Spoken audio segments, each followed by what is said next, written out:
Okay. Uh, so I know better, and that's how I'm going to start us off. I know better.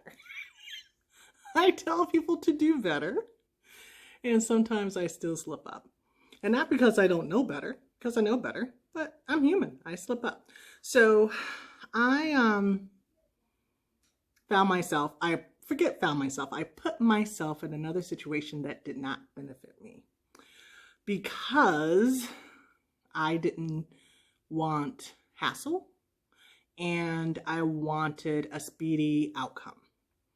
And I will tell you one thing I've learned about life in my life, is that nothing good comes of speed, period.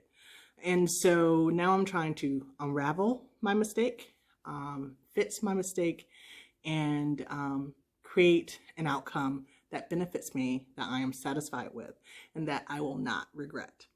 So that's, I'm starting with that. So whatever else I say, just come back to the beginning of this and remember what I said, because I know better.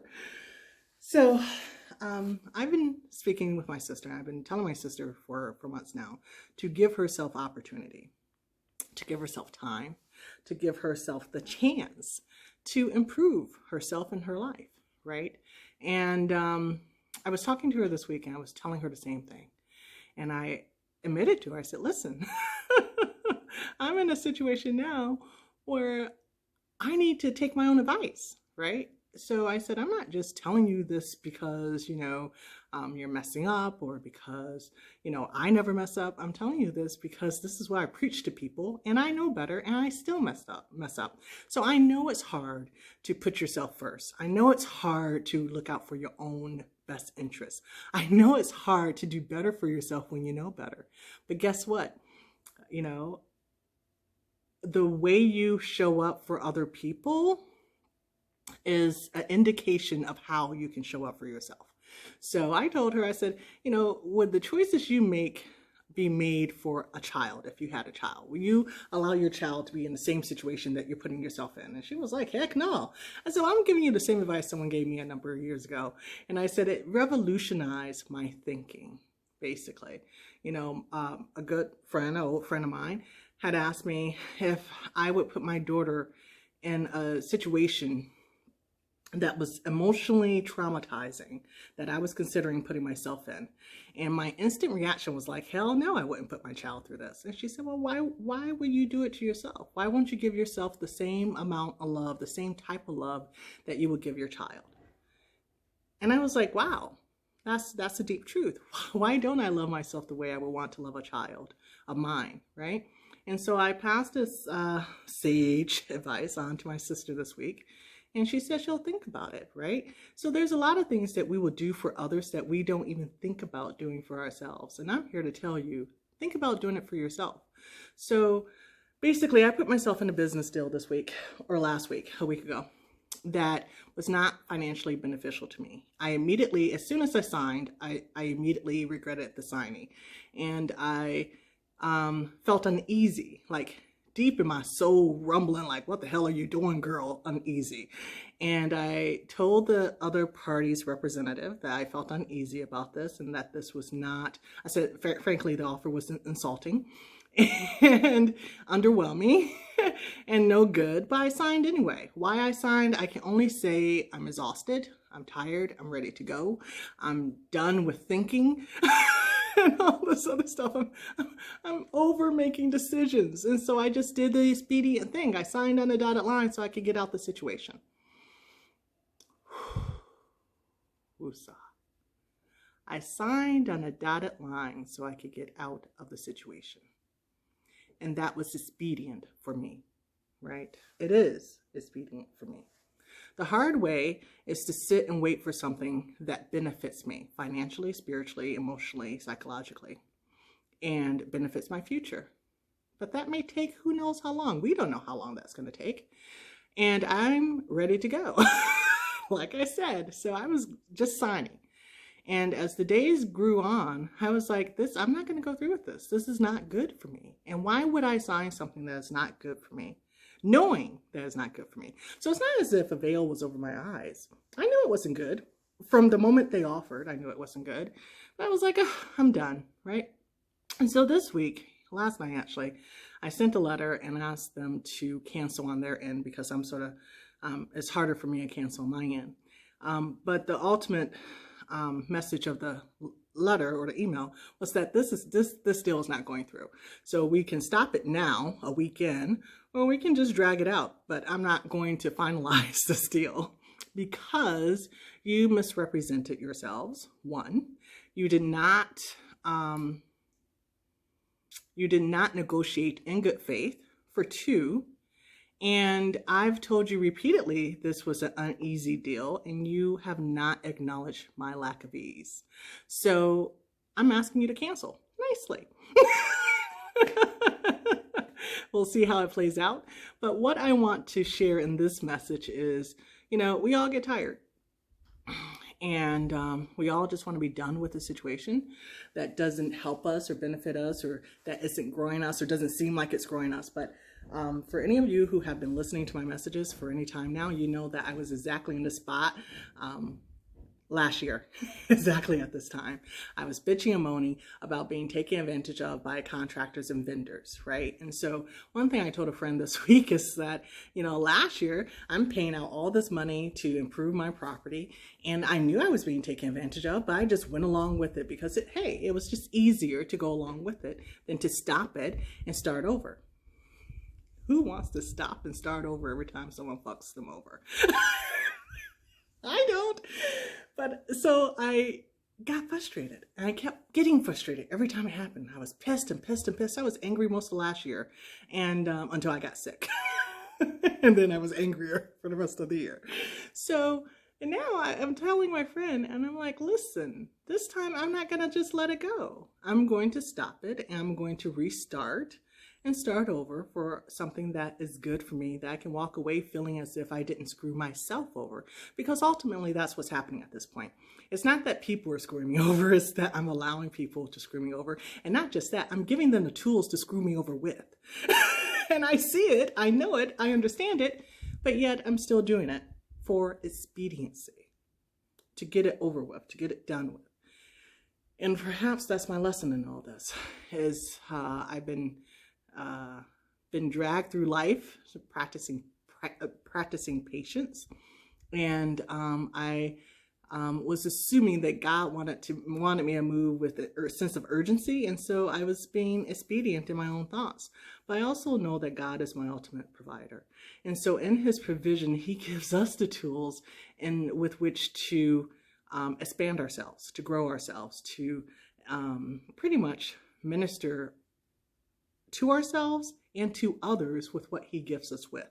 And one thing I've been struggling with throughout this past week in my poor decision making was the parable of the talents. When the master, gave talents to 3 servants, one, went out and multiplied it 100-fold, right? One went out and multiplied it. I'm paraphrasing because I haven't reread it in a while, but multiplied what he was given by 50%. Another went and buried his talent and gained nothing from it. And so when the master came back, he asked the servants to basically make a report. And one was like, hey, I got 100 times what you gave me, and here you are. He was like, you are a good and faithful servant. Other one was like, hey, I did 50%. I gained 50% on what you gave me. He goes, okay, you did good. Thanks for the effort. And the other ones was like, hey, master, I did not want to lose. I did not want to risk losing what you had gifted me with. So I went and buried my talent.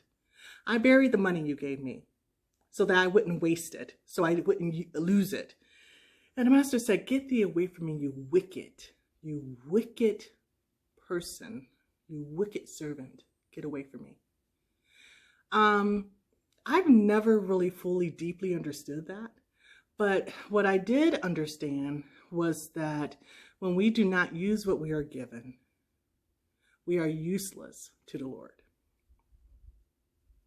In its very base way, at a basic level, if we are not using what we are given, we are useless to the Lord. He does not guarantee 100% return on everything that He gives us, but He guarantees a return if we use it.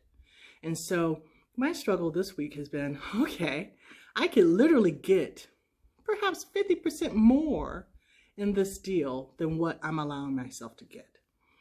And all in the name of expediency for a quick deal. And my spirit wasn't right with that. My spirit was like, listen, you don't know what hard times are ahead. You don't know what the Lord is preparing you for. You don't know what he wants this deal to fund for you. I know what I'm in the process of. I know that I need money to fund the projects that I have going on now. And I know that this is his provision for it. I know that everything that I've ever done, everything that I've ever created has been with the money that he's provided through employment or through projects or through deals or whatever the case may be. And I was getting a whipping this week with all these thoughts. It was like, how dare I undersell myself with the gift that the Lord has blessed me with? How dare I basically toss away profit with the gift and provision that the Lord has blessed me with? How dare I say that everything that he's put me through in all these years, because it's a culmination of years that have gotten me to this point. So it's not just the last year, not just this deal. It's not just since I've been in Arizona. This has been a culmination of my life. Everything that has gotten me to this point, my education, my travels, my family, my relationships, my understanding, my employment, my growth, everything has gotten me to this point. And how dare I throw all that away and say it doesn't matter because I want to be expedient? How dare I?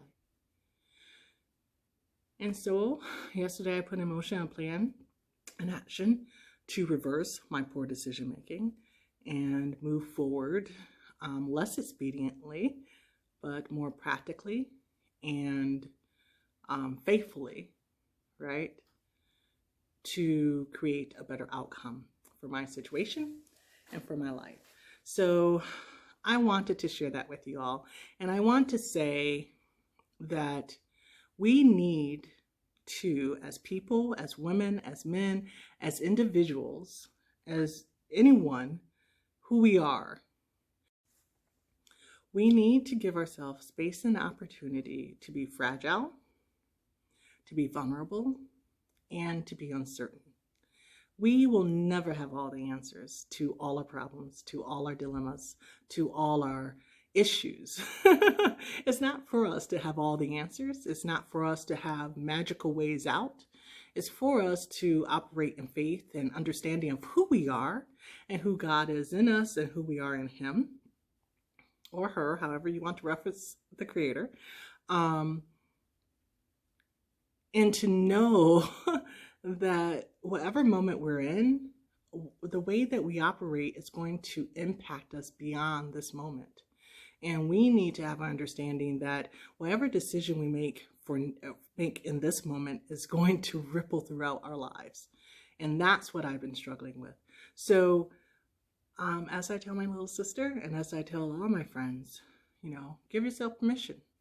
You have the right to change your mind. You have the right to reevaluate and reflect on what you're doing and make better decisions for yourself at any point in your life. You are not stuck to what you thought was right for you yesterday.